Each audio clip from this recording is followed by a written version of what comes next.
Hi, everyone. This is Gabrielle Lichterman, founder of Hormonology, creator of the Hormone Horoscope apps and the Female Forecaster app, and author of, as you know, 28 Days, What Your Cycle Reveals About Your Moods, Health, and Potential. So, this is like time for me to be broadcasting live. I missed last weekend's usual Sunday live stream. I was a little under the weather, happens. And I was supposed to do a podcast right now with somebody else, but they were having technical issues. So I figured, why let the makeup go to waste? Let's just do the live stream that I missed last weekend now. And the reason I want to do that is because this is such a great topic, and every person with a menstrual cycle needs to hear this topic. It's that important. Boy, am I building up a lot. There's a lot of buildup. I hope it really meets the expectations that I've just said. I think it does. So I was inspired by this topic because um, somebody I know who happens to be the exact same age as I am, save for 6 minutes, was having problems with perimenopause. So I'm almost 49, and I've been going through perimenopause, skipping periods and, longer cycles, etc. And there's a lot of symptoms that come with perimenopause. And my friend, who's the same age as me, was having a lot of symptoms too, but her symptoms were way more intense. She was experiencing extreme fatigue. Her hair was falling out. Her nails were brittle.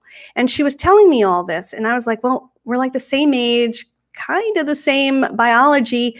I wonder why you're having a different, more intense perimenopause. And then I thought, you know what? All the symptoms that you're describing to me, the intense fatigue, the symptoms of low iron, why don't you look at your diet and see, maybe you're not getting enough iron. Maybe you're drinking or eating something to block your iron. So she did as I suggested, wisely, because I have very good suggestions.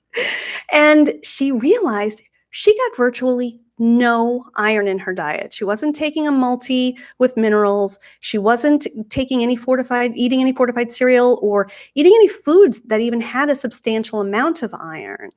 And so she changed her diet and she included a lot more iron. She's eating fortified cereal. She's eating foods that, rich in iron, and that she's eating in a way that helps her body absorb iron. So if she's eating like non-heme plant-based iron, she's pairing it with vitamin C, which helps your body absorb it. So she's really getting that iron infusion.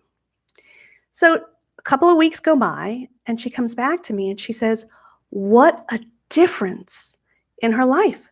She doesn't get out of breath when she walks. Her hair feels better. Her nails feel better. Everything feels better. Her mood is better. Her sleep is better. Insomnia is also a sign of low iron. So it turns out that all these symptoms that she attributed to perimenopause, to dropping hormone levels, were really just symptoms of low iron. And when she fixed that, it fixed her symptoms. Now, this isn't a video about low iron. You've heard me talk about low iron before. It's very important for anyone with a menstrual cycle to keep up their iron stores, especially if they have heavy periods, which is common during perimenopause. Now, all this said, this really isn't a video about low iron. It's a video about hormone blaming. Because all those symptoms this woman had weren't really due to dropping estrogen levels. It was due to low iron. And once she fixed the iron, those symptoms went away. It was no longer, oh, these are symptoms of perimenopause.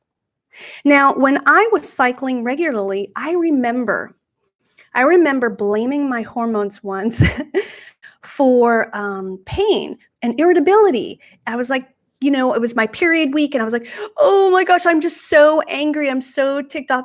This must be because my estrogen is low. But then I thought, you know what? My estrogen is actually rising because your estrogen rises during your period week. And I thought back, what could really be ticking me off? What could be making my mood so foul?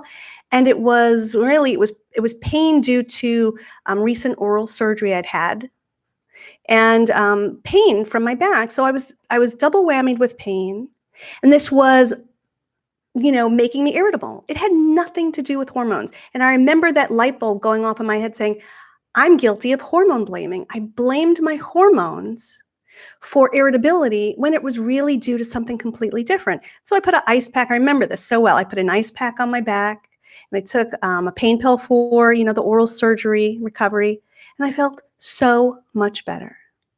Now, I want to share this with you because so many times we get caught in a trap where we blame our hormones for lousy mood, bad sleep, stress, or pain, or other things, other problems we're having, shedding hair.